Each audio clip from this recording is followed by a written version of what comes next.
नमस्कार दोस्तों, आपका स्वागत है हमारे चैनल पर,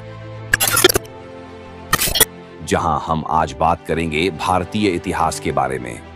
भारत का इतिहास एक समृद्ध और विविधता से भरा हुआ है, जो कई हजार सालों से लेकर आज तक फैला हुआ है। ये कहानी राजाओं, रानियों, युद्धों और सांस्कृतिक धरोहरों की है। आइए हम इस अद्भुत यात्रा पर चलते हैं और जानते हैं भारतीय इतिहास के कुछ महत्वपूर्ण पहलुओं के बारे में। प्राचीन भारतीय सभ्यता।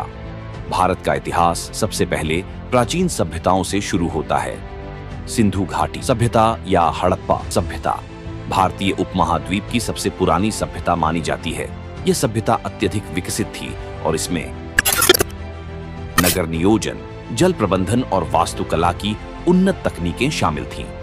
मोहनजोदड़ो और हड़प्पा जैसे शहरों की खुदाई से मिले प्रमाण हमें यह बताते हैं कि उस समय के लोग कृषि, व्यापार और हस्तशिल्प में निपुण थे।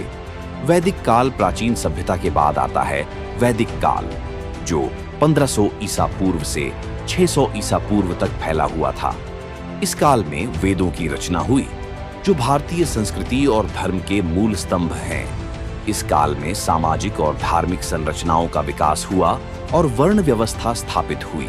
ऋग्वेद, सामवेद, यजुर्वेद और अथर्ववेद जैसे ग्रंथों में उस समय के जीवन, आस्था और परंपराओं का विस्तृत वर्णन मिलता है।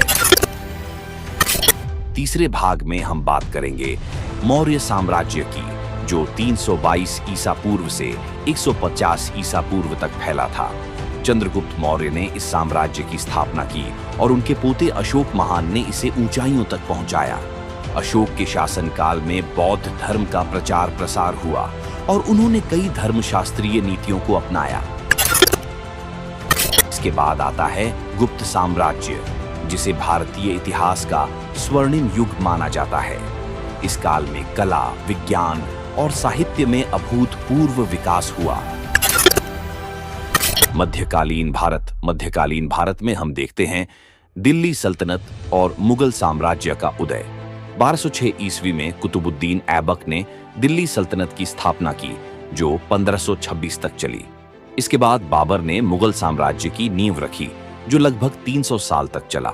अकबर, शाहजहां और औरंगजेब जैसे शासकों के शासनकाल में मुगलों ने भारत पर गहरा प्रभाव डाला।